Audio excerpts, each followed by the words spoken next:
I believe that dismissing people, dismissing their concerns, or worse yet, shutting down media, shutting down elections, or shutting people out of the political process protects nothing. In fact, it is the most surefire way to destroy democracy. And speaking up and expressing opinions isn't election interference. Even when people express views outside your own country, and even when those people are very influential. Vice President J.D. Vance received quite a bit of backlash for his allegations that free speech is under threat in Europe. That was at the Munich Security Conference. But in reality, there is some truth to what he was saying, and he is right. There are many examples that we're about to get into. But what's ironic is that months after giving that very speech at the Munich Security Conference, the Trump administration began engaging in arrests, attempted deportations, and sanctioning pro-Palestinian groups that are critical of Israel's genocidal acts and fight to ensure Palestinian civilians get a modicum of justice. So we'll get to the latest examples of that in just a moment, but it is worth noting that some pretty wild things are going down in the United Kingdom. In fact, 7 people have been charged with terrorism over Zoom meetings. More specifically, the alleged offenses relate to a group called Defend Our Juries, arranging public protests in support of Palestine Action in London, Manchester, and Cardiff, as well as a demonstration planned for this Saturday in London.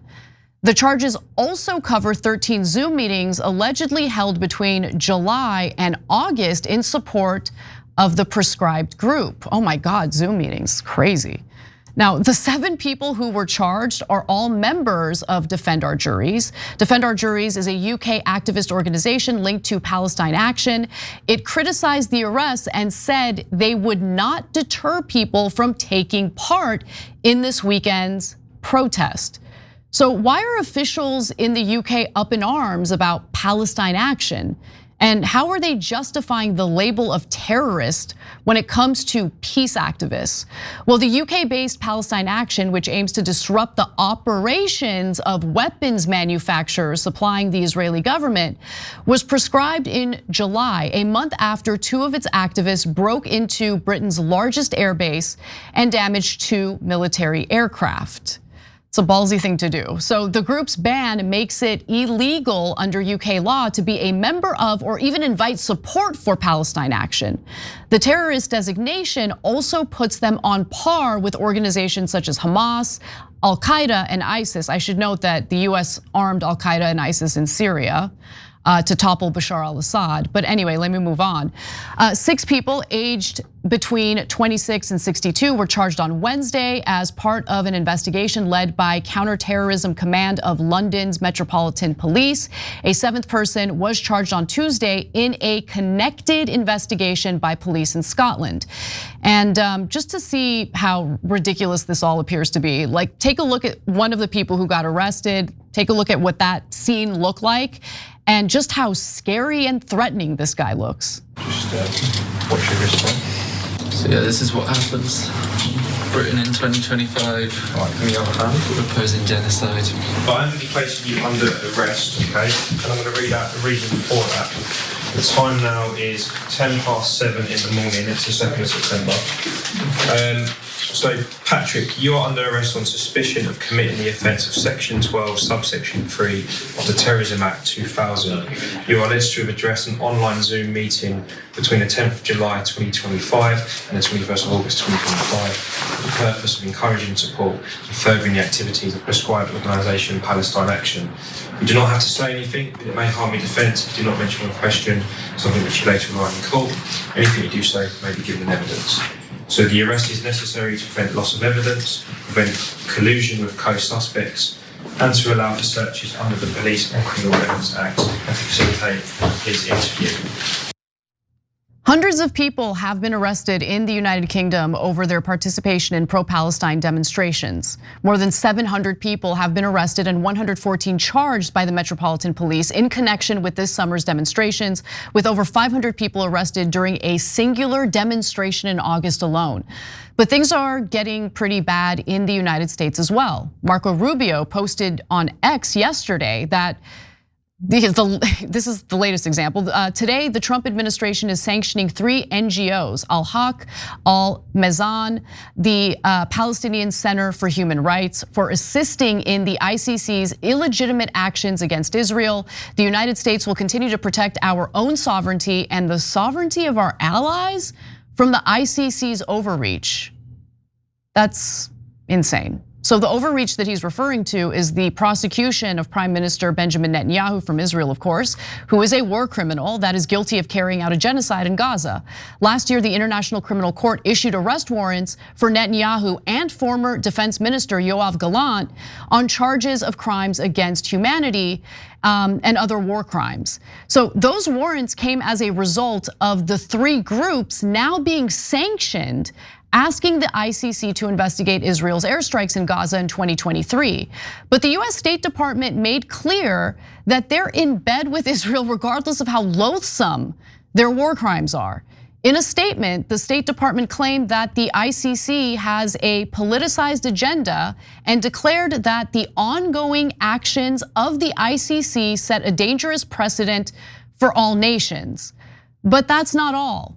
In February, the US moved to prohibit Karim Khan, the ICC's chief prosecutor, from entering the country or doing business with the US. And in June, it sanctioned 4 International Criminal Court judges involved in the probe. The following month, the State Department announced sanctions against a top UN Human Rights Council official who has called on the ICC to prosecute companies and corporate executives tied to the Israeli government.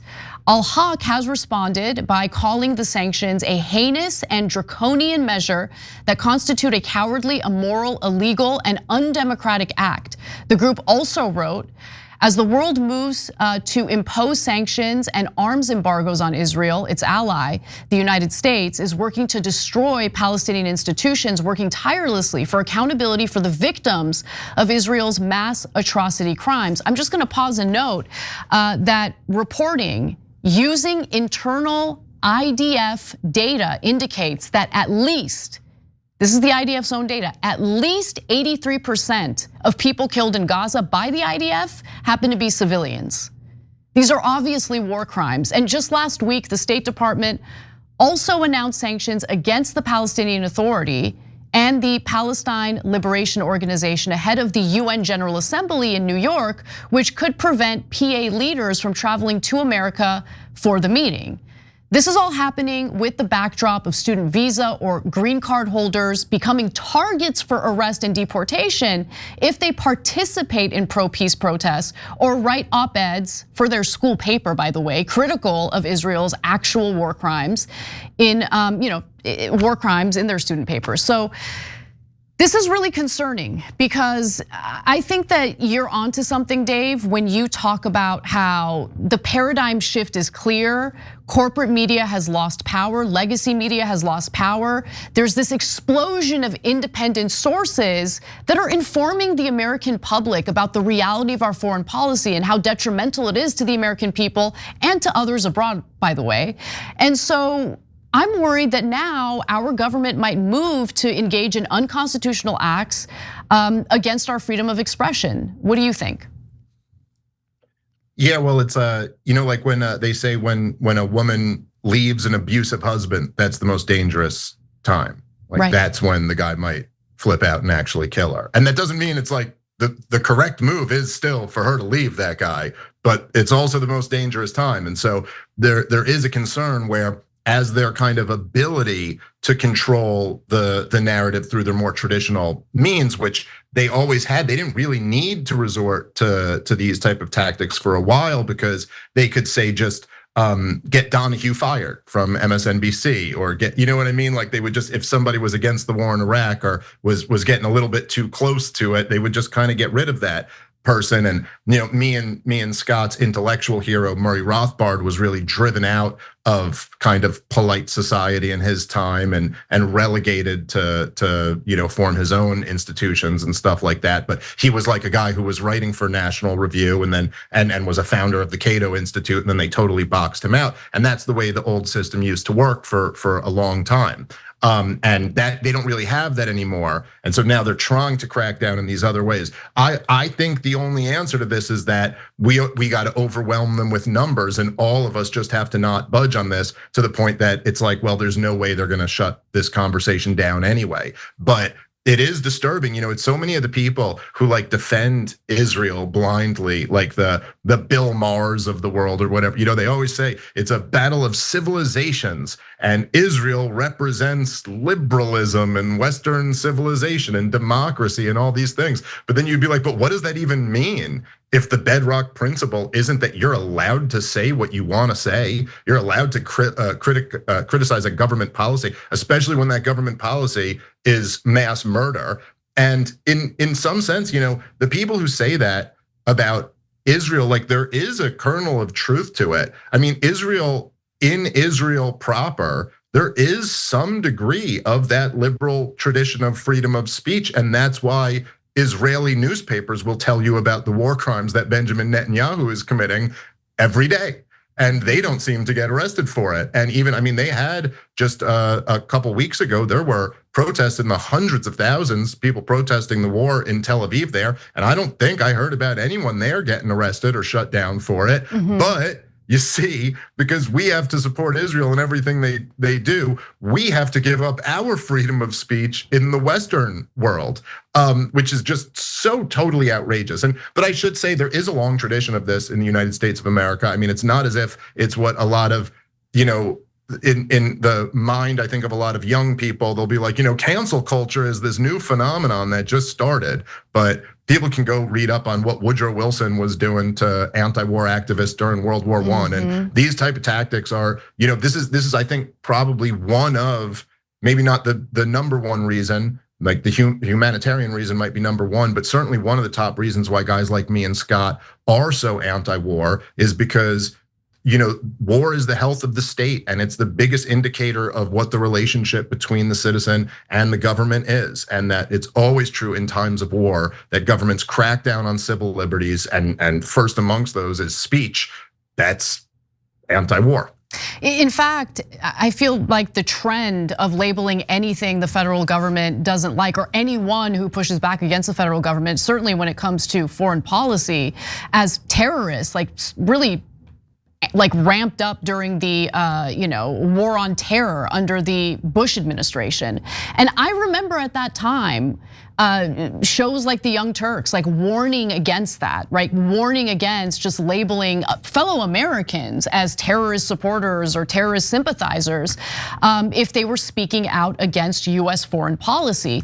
And it was difficult to do that, by the way, especially in the early years of the Bush administration, because Americans were understandably terrified of what could happen if we didn't engage in this war against terrorism. We had just been victimized in the largest terror attack in American history.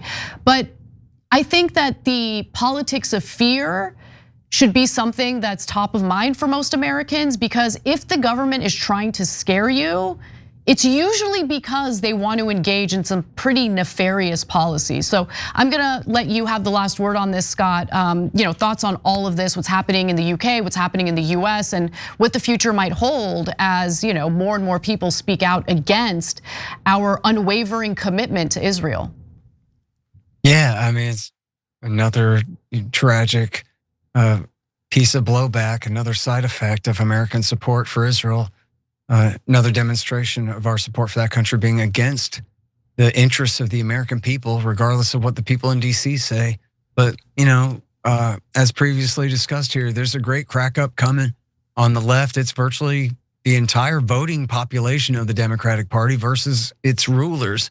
And more it's becoming that way on the right. I saw your poll, but there was a different one recently that had it a 50-50 split as far as Republican sympathies with the Palestinians or the Israelis. So it depends on how you ask the question and all of that.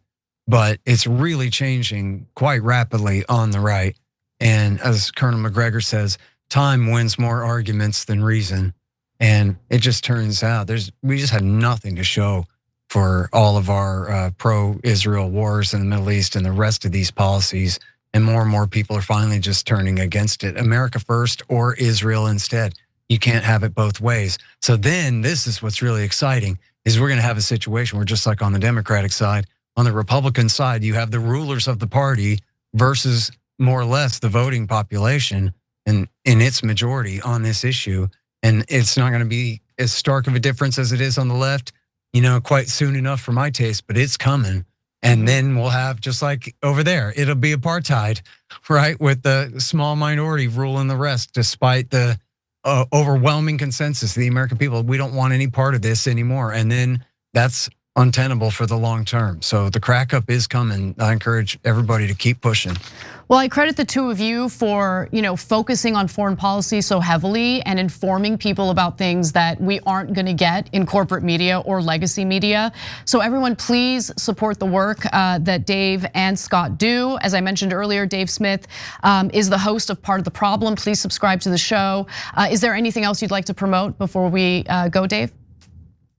Oh, can I just say, you know what? Scott's got this sitting in back of him, but I'm out on the road doing comedy shows, and I'm in a hotel, which is, I got little kids, so this is the only time I get my reading done. But so I've literally just been cracking into this. I'm like halfway done. It is so good, dude. Creative Chaos by William Van Wagenen is just the story of the CIA's covert war in Syria and how Barack Obama and John Brennan started that whole catastrophe. And I've read I'm halfway through this thing in my first sitting. It's so great. It was just published by the Libertarian Institute. So I don't see any money from that, but I just wanted to plug it because it's a really good book. You're amazing, Dave. I love it so much. I love it so much. And by the way, thank you for doing your best to inform people about how we were attacked by Al-Qaeda, but did arm Al-Qaeda in Syria under the Obama administration. I don't think most people are aware of that. But Scott, no, it's okay, Anna. You can be friends. You can be friends with them now. Hezbollah was always the enemy of the American people. That's what you got to worry about. It's just wild.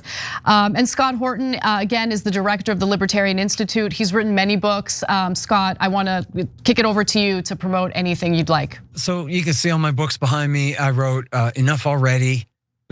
Enough Already, Time to End the War on Terrorism and Provoked, about the Cold War with Russia and the war in Ukraine. And I have a brand new project coming out. You can see on my mic flag here. It's the Scott Horton Academy of Foreign Policy and Freedom. And we should be launching here, I don't know, within the month, I hope, at scotthortonacademy.com. And this is a major project like Tom Wood's Liberty Classroom, long form seminars by myself and other great experts on all different aspects of American foreign policy and freedom. And so that should be kicking off soon, and people can watch a great promo video and sign up with their email address there at scotthortonacademy.com. Every time you ring the bell below, an angel gets his wings. Totally not true, but it does keep you updated on our live shows.